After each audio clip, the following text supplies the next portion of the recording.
إن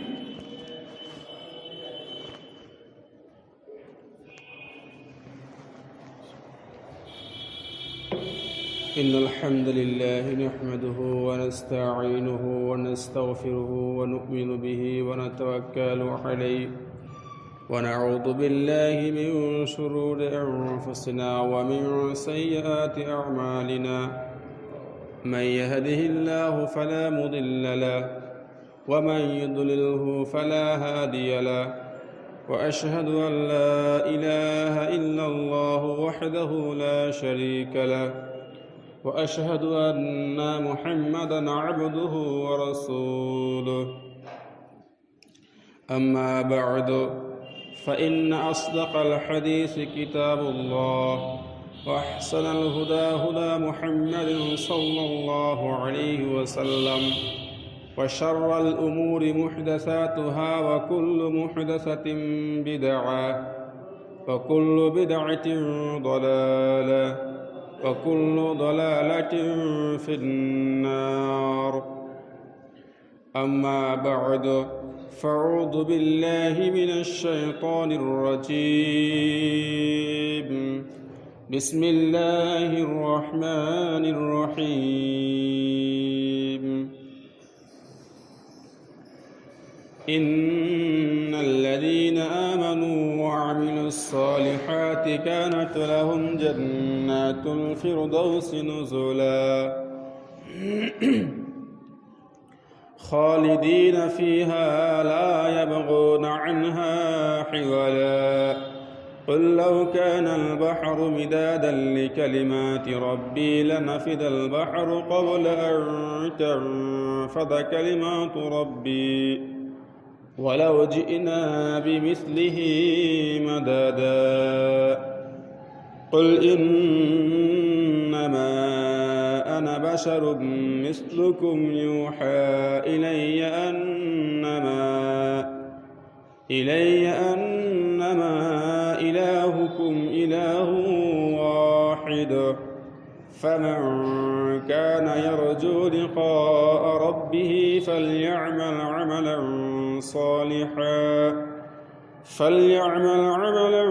صالحا ولا يشرك بعبادة ربه أحدا وقال الله تعالى في موضع آخر بسم الله الرحمن الرحيم يا أيها الذين آمنوا ادخلوا في السلم كافة ولا تتبعوا خطوات الشيطان إنه لكم عدو مبين وقال النبي صلى الله عليه وسلم عن سعيد بن زيد رضي الله تعالى عنه قال قال رسول الله صلى الله عليه وسلم من قتل دون ماله فهو شهيد ومن قتل دون دينه فهو شهيد ومن قتل دون دمه فهو شهيد ومن قتل دون أهله فهو شهيد فقال النبي صلى الله عليه وسلم من كان يؤمن بالله واليوم الآخر فليقل خيرا أو ليصمت উপস্থিত আজকের এই পবিত্র জুমার দিনে জুমার সালাত সম্পাদনের উদ্দেশ্যে আগত সম্মানীয় মুসল্লিবর্গ, আল্লাহ সুবহানাহু ওয়া তাআলার অসংখ্য কৃপায় মেহেরবানিতে আমরা আজকে এই পবিত্র জুমার দিনে জুমার সালাত আদায়ের উদ্দেশ্যে একত্রিত হতে পেরেছি, আসতে পেরেছি। সেই মহান স্রষ্টার সংক্ষিপ্ত প্রশংসা করে বলি আলহামদুলিল্লাহ। দরুদ ও সালাম বর্ষিত হোক নবী কুল সুরমণি সাইয়্যিদুল মুরসালিন খাতিমুন নবিয়্যিন নবী মুহাম্মদুর রাসূলুল্লাহ সাল্লাল্লাহু আলাইহি সাল্লামের প্রতি। আল্লাহুম্মা সাল্লি আলাইহি আল্লাহুম্মা বারিক আলাইহি।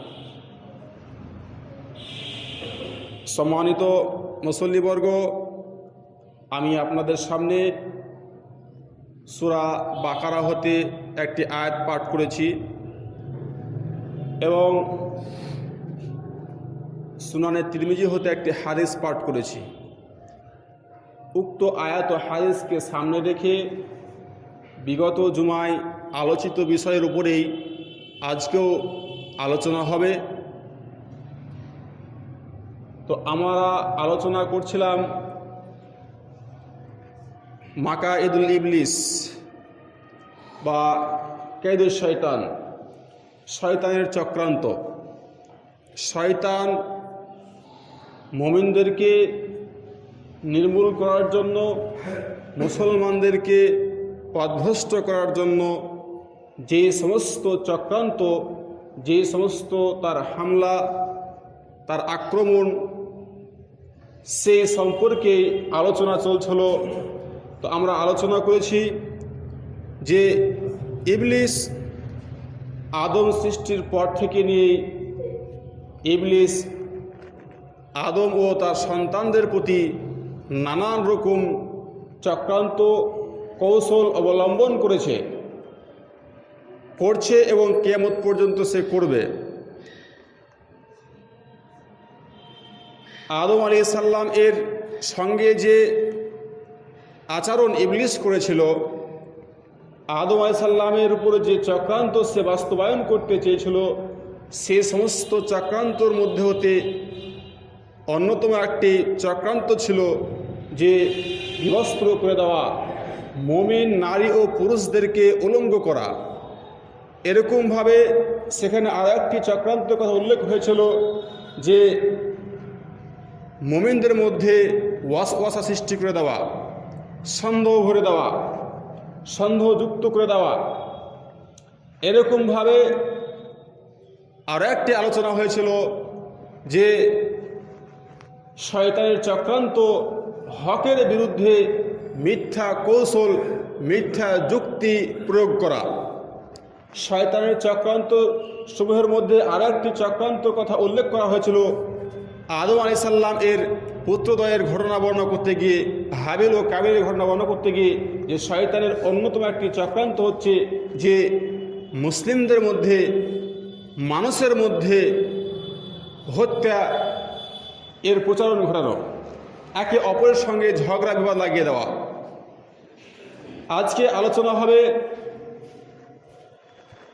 শয়তানের অন্যতম চক্রান্ত হচ্ছে যে মুমিনদের মধ্যে হিংসা বিদ্বেষ সৃষ্টি করে দেওয়া, মুসলমানদের মধ্যে হিংসা বিদ্বেষ সৃষ্টি করা, মানুষের মধ্যে হিংসা বিদ্বেষ সৃষ্টি করা। এটি হচ্ছে শয়তানের অন্যতম চক্রান্ত, অন্যতম অস্ত্র। আর এই কাজটি যে সমস্ত জিনিস দ্বারা করে থাকে তার মধ্যে অন্যতম একটি জিনিস হচ্ছে জাদুবিদ্যা দ্বারা। জাদুবিদ্যা দ্বারা শয়তান মানুষের মধ্যে বিভেদ সৃষ্টি করতে চায়, মানুষের মধ্যে দ্বন্দ্ব সৃষ্টি করতে চায়। শয়তান মানুষের মধ্যে যে হিংসা বিদ্বেষ সৃষ্টি করে যে সমস্ত অস্ত্র দ্বারা দিয়ে, তার মধ্যে অন্যতম আরও একটি অস্ত্র হচ্ছে মদ, আরও একটি অস্ত্র হচ্ছে জুয়া। এই সমস্ত জিনিসের দ্বারা শয়তান মানুষের মধ্যে হিংসা বিদ্বেষ সৃষ্টি করতে চায়। আল্লাহ সুবহানাহু ওয়া তাআলা পবিত্র কোরআনে ঘোষণা করেছে সূরা মাইদার 90 ও 91 নম্বর আয়াতের মধ্যে যে মদ, জুয়া, লটারি এগুলো হচ্ছে শয়তানের কর্ম, এইগুলো হতে তোমরা বিরত থাকো, দূরে থাকো। এর দ্বারা দিয়ে শয়তান কি চায়? ইন্নামা ইরিদুশ শয়তান আইয়ুকিয়া বাইনাকুমুল আদাওয়া ওয়াল বাগদা ফিল খামরি ওয়াল মাইসর। যে শয়তান চায় মদ ও জুয়া দ্বারা তোমাদের মধ্যে হিংসা ও বিদ্বেষ সৃষ্টি করতে। আইয়ুকিয়া সে চাপিয়ে দিতে চায় তোমাদের প্রতি হিংসা ও বিদ্বেষ। আর কি এর দ্বারা আসছে কি চাই? ওয়াসুদ্দাকুম আন যিকরিল্লাহি, আল্লাহ সুবহানাহু ওয়া তাআলার স্মরণ থেকে বিরত রাখতে চায়, দূরে সরিয়ে দিতে চায়। ওয়া আনিস সালাতি, নামাজ থেকে দূরে সরিয়ে দিতে চায়। নামাজ থেকে, আল্লাহ সুবহানাহু ওয়া তাআলার স্মরণ থেকে শয়তান মদ ও জুয়ার দ্বারা দিয়ে মানুষকে দূরে সরিয়ে রাখতে চায়। এরপর আল্লাহ বলছেন ফাহাল তুম মুনতাহুন ওয়া আনতুম মুনতাহুন, এরপরে কি তোমরা এই জিনিসটা উপলব্ধি করবে না, সেই থেকে ফিরে আসবে না? একটি রিপোর্ট আমি পেশ করি আপনাদের সামনে যে মদ ও জুয়ার মাধ্যমে কি হয়। তাফসিরে মারিফুল কোরআনের মধ্যে উল্লেখ করা হয়েছে, সূরা বাকারার 218 নম্বর আয়াতে ব্যাখ্যা করতে গিয়ে তিনি একটি রিপোর্ট পেশ করেছে যে একজন ফ্রান্সের লেখক হেনরি তার নাম, সে তার বই উল্লেখ করেছে, তার বইটি রয়েছে সাখাওয়াত ও সাওয়ানিয়া ফিল ইসলাম। এই বইয়ের মধ্যে সে একটি রিপোর্ট পেশ করেছে যে মুসলিমদেরকে ধ্বংস করার জন্য, ইসলামকে ধ্বংস করার জন্য মুসলিম বিদ্বেষী যে সমস্ত জাতি রয়েছে তারা যে সমস্ত চক্রান্ত বাস্তবায়ন করেছে, তার মধ্যে অন্যতম চক্রান্ত হচ্ছে মদ ও জুয়ার মাধ্যমে। তিনি বলছেন যে আলজেরিয়ায় এই অস্ত্র ব্যবহার করে মুসলিমদেরকে নিধন করার চেষ্টা করা হয়েছিল। আলজেরিয়ায় যে সমস্ত পাক্কা ইমানদার ব্যক্তিরা ছিল তারা ব্যতীত সবাই এই কর্মের মধ্যে জড়িত হয়েছিল, মদের সঙ্গে জড়িত হয়েছিল। সেই লেখক বলছে যে আলজেরিয়ার শত্রু বাহিনী আফসোস করে একটি কথা বলেছিল যে হাই, মুসলিমদের মধ্যে কিছু সংখ্যক মানুষ যেরকমভাবে আমাদের এই কৌশলকে গ্রহণ করে নিয়েছে, যদি সমস্ত মুসলিম জাতি এটি গ্রহণ করে নিত তাহলে কতই না উপকার হতো। আজকে আমাদের যে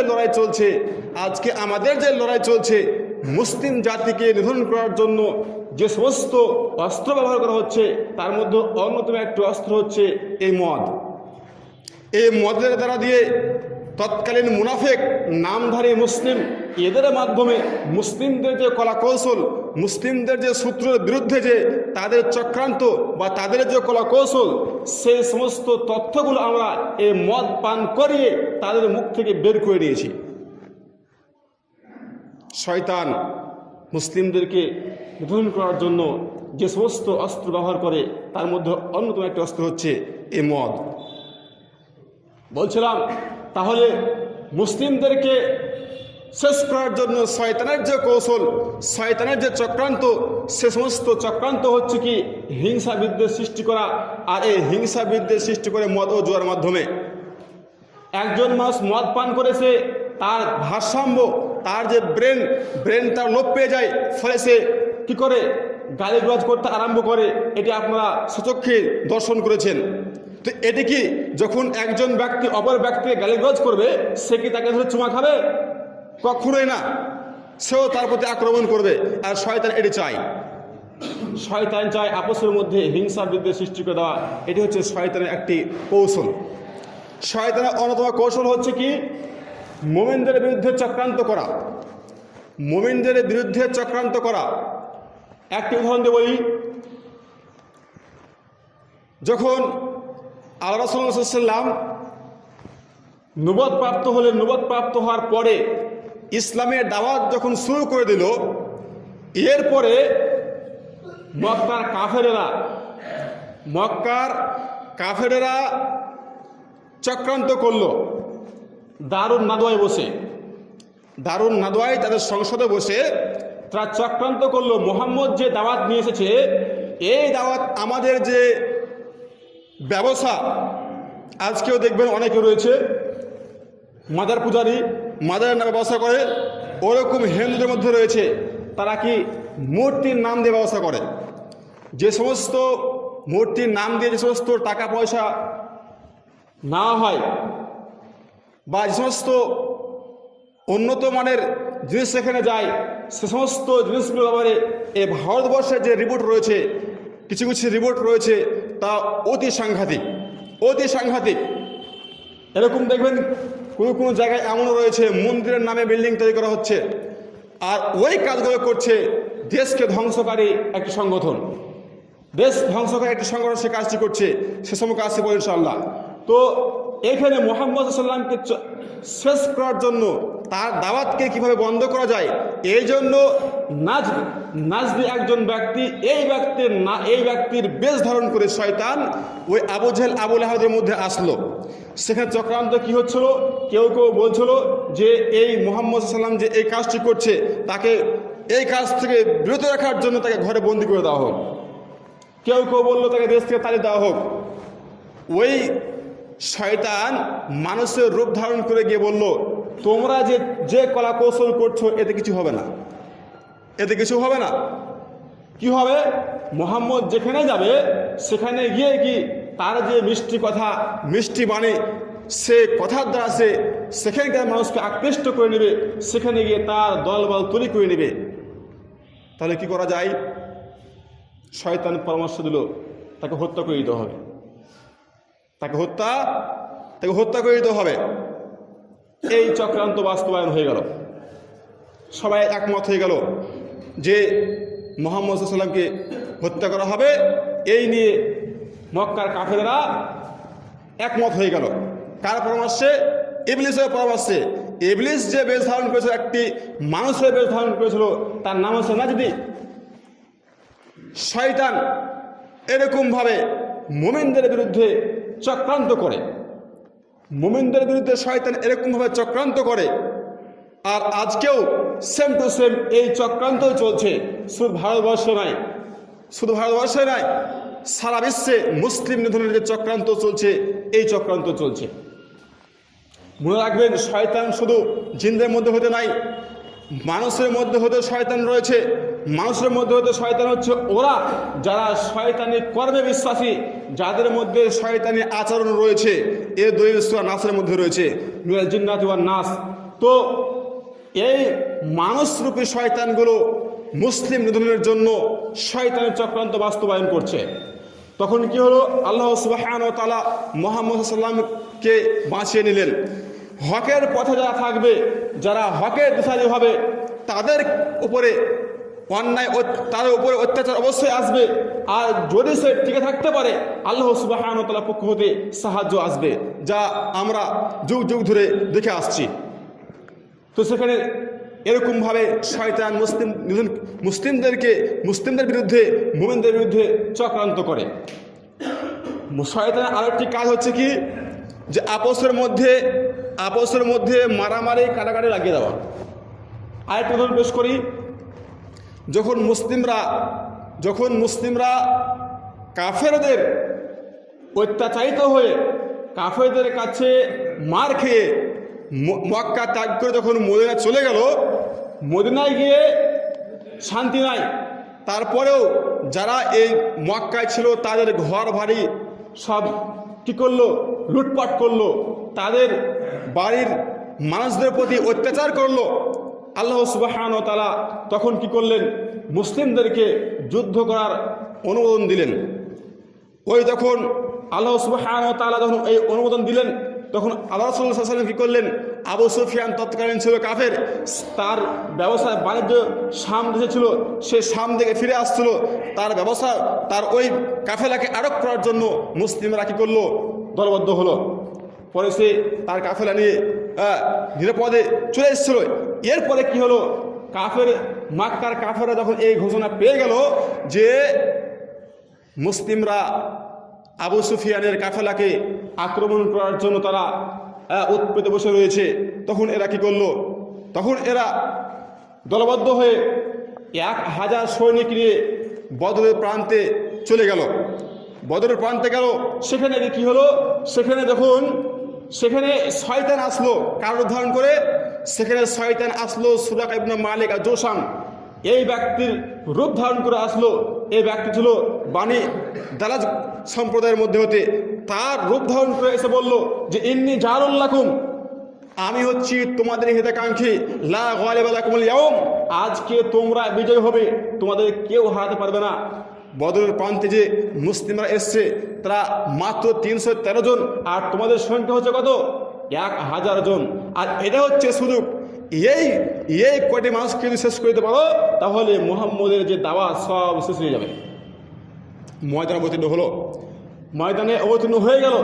এরপরে যখন আল্লাহ সুবহানাহু ওয়া তাআলার পক্ষ হতে সাহায্য আসতে আরম্ভ হলো, তখন শয়তান বলল ফায়দা, তখন শয়তান বলল যে ইন্নী বারিউম মিনকুম, আমি তোমাদের থেকে আলাদা।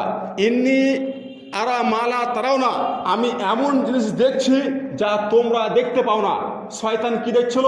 শয়তান তখন দেখেছিল আল্লাহ সুবহানাহু ওয়া তাআলার পক্ষ হতে মুসলিমদের সাহায্য করার জন্য আসমান থেকে ফেরেশতা অবতীর্ণ হচ্ছে, ফেরেশতাদের যে শক্তি সে শয়তান জানে ভালো করে। ফলে সে বলেছিল আমি যা দেখতে পাচ্ছি তোমরা সেটি দেখতে পাও না। ফানাকাসা আলা কাবাইহি, সে কি করলো? পেছ পা হটতে লাগলো, পেছন হটতে আরম্ভ করলো। তখন আবু জেহেল বলল কি ব্যাপার, তুমি তো আমাদের হিতাকাঙ্ক্ষী ছিলে, তুমি তো বলেছিলে যে আজকের দিনে কেউ বিজয় হতে পারবে না, তোমরাই বিজয় হবে, এখন তুমি কেন আমাদের এখান থেকে পালিয়ে যাচ্ছ? তখন সে এই কথা বলছে ইন্নী আখাফুল্লাহ, আমি আল্লাহকে ভয় করি। শয়তান বলেছিল আমি আল্লাহকে ভয় করি, এখানে শয়তান মুশরিকদেরকে লেলিয়ে দিল। শয়তানের কাজ হচ্ছে কি? লেলিয়ে দেওয়া। শয়তানের কাজ, শয়তানের চক্রান্ত হচ্ছে আপসের মধ্যে কি ঝগড়া লাগিয়ে দেওয়া। শয়তান আরো একটি চক্রান্ত হচ্ছে কি, যে যারা হকপন্থী তাদেরকে ঘর থেকে বের করে দেওয়া, তাদেরকে বিসন্তরিত করা। একটি উদাহরণ পেশ করি। যখন লূত আলাইহিস সালাম কি করলেন? তার সম্প্রদায়কে দাওয়াত দিল। তার সম্প্রদায়ের মধ্যে একটি জঘন্যতম কর্ম ছিল, সেটি হচ্ছে কি সমকামিতা, পুরুষে বিবাহ বা নাইতে বিবাহ। যে আজকে আমাদের এই ভারতবর্ষে এই আইনটি পাস করা হয়েছে যে এটি করতে পারে, কোনো সমস্যা নাই। যখন এই হক পথের দাওয়াত দিল তখন তারা কি বলেছিল? তখন বলেছিল যে আখরিজুহুম, লূত ও তার সম্প্রদায়কে ঘর থেকে বের করে দাও।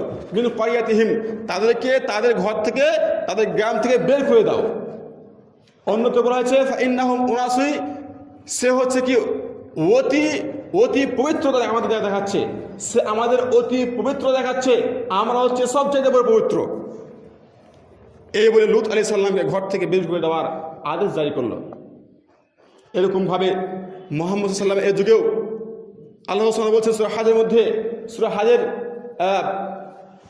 22 নম্বর আয়াতের মধ্যে যে আল্লাযীনা উখরিজু মিন দিয়ারিহিম, যাদেরকে তাদের ঘর থেকে বের করা হয়েছে তাদের দোষ কি?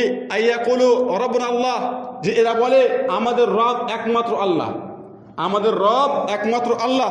এরপর আল্লাহ বলছেন যে ওয়ালা দাফাউল্লাহি নাসা বিবাদিহিম, যদি আল্লাহ সুবহানাহু ওয়া তাআলা কিছু সংখ্যক মানুষ দ্বারা অন্য সংখ্যক মানুষকে, জালেম সম্প্রদায়কে প্রতিহত না করত, তাহলে দুনিয়ায় যে সমস্ত গির্জা রয়েছে, মসজিদ রয়েছে, চার্চ রয়েছে, সব ধ্বংস হয়ে যেত। এই আয়াত থেকে স্পষ্ট বুঝতে পারা যাচ্ছে যে আল্লাহ সুবহানাহু ওয়া তাআলা কাউকে দিয়ে কাউকে প্রতিরোধ করে। ঠিক আজকে দেখুন, আজকে যখন হকের বার্তা এই ভারতবর্ষে, আমি আমার ভারতের কথা বলি, যখন এই হকের বার্তা নিয়ে যখন এই সরকারের বিরুদ্ধে তাদের চক্রান্ত বুঝতে পারলো যে এই সরকার কি চাচ্ছে, যখন এই চক্রান্ত বুঝতে পেরে হকপন্থী মানুষরা কি করলো? রাস্তায় নেমে আসলো, তারা আন্দোলন গড়ে তুললো। তখন সে কি করে চক্রান্ত করলো? মুসা আলাইহিস সালামকে নিয়ে যে চক্রান্ত করা হয়েছিল, সূরা কসাসের 20 নম্বর আয়াতের মধ্যে বলা হয়েছে যে একজন ব্যক্তি এসে বলল মুসা আলাইহিস সালামকে, হে মুসা ইয়ামুরুনা, তারা আপসের মধ্যে চক্রান্ত করেছে, তারা আপসের মধ্যে আলোচনা করেছে যে তোমাকে তারা হত্যা করবে,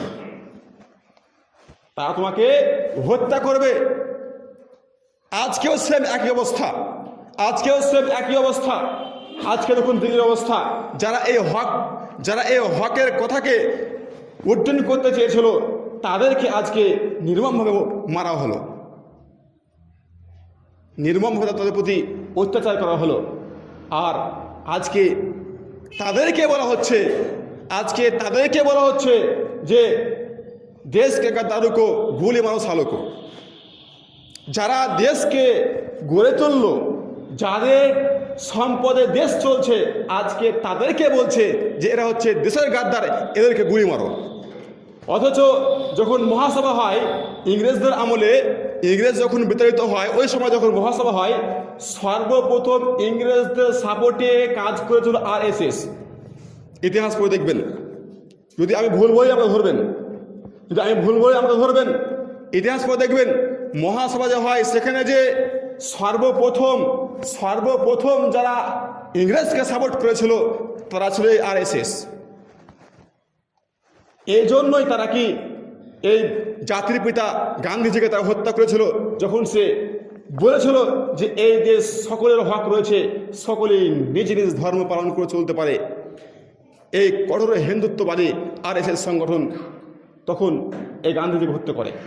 বলছিলাম যে এরা হচ্ছে স্পষ্ট মানুষরূপী শয়তান, এতে কোনো সন্দেহ নাই, এতে কোনো সন্দেহ নাই। এরা হচ্ছে মানুষরূপী শয়তান, এদের কাজ হচ্ছে মানুষের মধ্যে দাঙ্গা লাগানো। যেরকমভাবে শয়তান যুগ যুগ ধরে মানুষের মধ্যে দাঙ্গা লাগিয়ে এসছে, মানুষের মধ্যে বিপর্যয় সৃষ্টি করে এসছে, এরা হচ্ছে নব্য শয়তান, এরা হচ্ছে নতুন শয়তান। ভাই সকল, আজকে যে অবস্থা, সামনে হয়তো আমাদের NPR হবে, এ সম্পর্কে আমি দু একটা কথা বলবো। আমি দায়িত্বশীল হিসেবে কথা বলছি। ভারতবর্ষে একটি গবেষণা পাওয়া গেছে, ভারতবর্ষে যতগুলো সংগঠন রয়েছে প্রায় 120টা সংগঠন, প্রায় 120টা সংগঠন NPR-এর বিরুদ্ধে, NPR বয়কট করা হোক এই আন্দোলন গড়ে তুলেছে তারা। এবং তারা এর দাবি কোর্টেও তারা আর্জি স্থাপন করেছে। তাদের মধ্যে হতে কিছু পরামর্শ দিয়েছে, যে কয়েকটি কথা বলে আমি আমার বক্তব্য শেষ করব ইনশাআল্লাহ। সেটি হচ্ছে কি, যে এই NPR-টা কীভাবে হবে, NPR সরকার কিভাবে করবে। কারণ এখন যে অবস্থা, তাতে সবাই জানে যে এখন সবাই কেউ নিজের কাগজ দেখাতে চায় না, হয়তো ওই আমার কাগজ নিয়ে গিয়ে NRC করবে। এজন্য তাদের যে কলা কৌশল, সে সমস্ত কলা কৌশলের মধ্যে হতে কী সেগুলো রয়েছে, হতে পারে এমনটি যে প্রাইমারি স্কুলের টিচারকে দিয়ে সেটি করাতে পারে। কীভাবে করবে? ফার্স্ট চান্স তারা গিয়ে বাড়ি বাড়ি যাবে, গিয়ে বলবে তোমার বাড়িতে বা আপনার বাড়িতে কজন মানুষ আছে, নামগুলো কি, কোথায় জন্ম হয়েছে বললে বলবে, না বলবে, চলে আসলো, ওই তথ্য নিয়ে চলে আসলো। এরপর ওই তথ্যের ভিত্তিতে NRC হবে। এরপর যখন আপনার ভোটার কার্ড বের হবে বা ভোটার যখন লিস্ট আসবে, তখন D লিখে দিবে, মানে এরা ফার্স্ট ভোটার, এরা নাগরিক নয়। ওইখান থেকে NRC শুরু হবে। এরপরে কি হবে? এরপরে যদি আপনার ওইখান থেকে নাম বাদ করে যায়, আপনাকে তখন অ্যাপ্লাই করতে হবে, আপনি যে দেশের নাগরিক এটা আপনাকে প্রমাণ করতে হবে। যদি আপনি প্রমাণ করতে পারেন ভালো, আর যদি প্রমাণ করতে না পারেন তাহলে তো সরকারের ঘোষণা কি জানেন। এইখানে যেটা বলার কথা, তারা যে একটি ধোঁকা দিয়ে রেখেছে ভারতবাসীকে, সেটা হচ্ছে কি, মুসলিমদেরকে দেওয়া হবে না, অমুসলিমকে দেওয়া হবে। এটি সম্পূর্ণ শয়তানি চক্রান্ত। আসলে ওদের মূল উদ্দেশ্য হচ্ছে ব্রাহ্মণ্যবাদ। ওরা যে ব্রাহ্মণ, তাদের যে আচরণ, তাদের যে কলা কৌশল বা তাদের যে সংস্কৃতি, সেই সংস্কৃতিকে এই ভারতবর্ষে তারা চালু করতে চায়, বলার উদ্দেশ্য যে এই বিরুদ্ধে আমাদেরকে আন্দোলন করে তুলতে হবে। যদি এরকম কেউ আসে তাহলে আমাদেরকে সসম্মানে তাদেরকে বলতে হবে, ভাই বাবাজি আমরা কিছুই বলবো না, তোমরা ফিরে যাও। আরও বলে রাখি, যদি এর বিরুদ্ধে কাজ করতে গিয়ে নিজের জান যায়, নিজের মাল যায়, তো সেটি বিফল হবে না।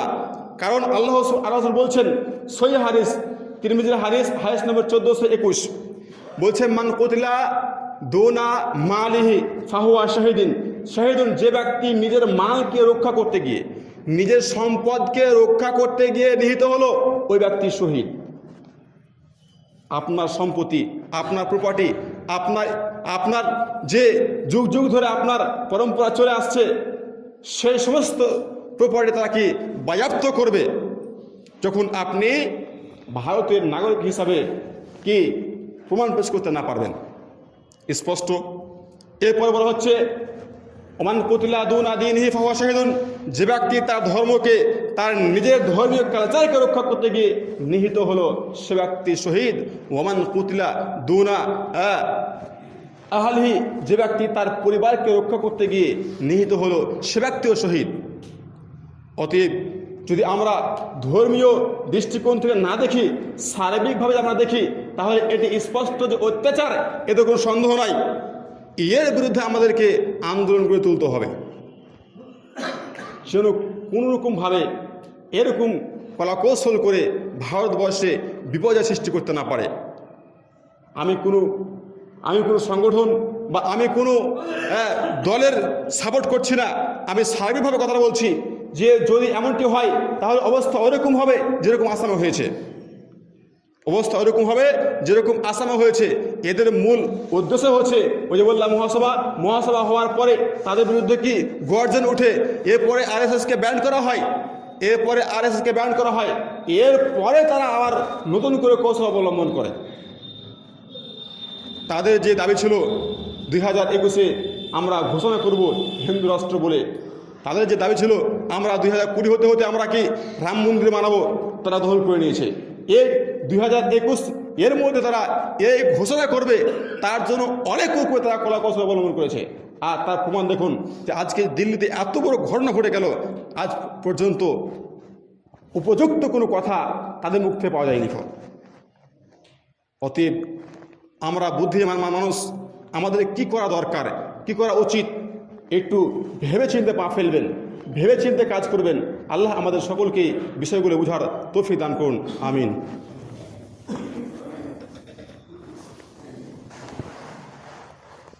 ইন্নাল হামদুলিল্লাহি ওয়াহদা ওয়া সালামুন আলা মান লা নাবিয়্যা বা'দা, আম্মা বা'দ।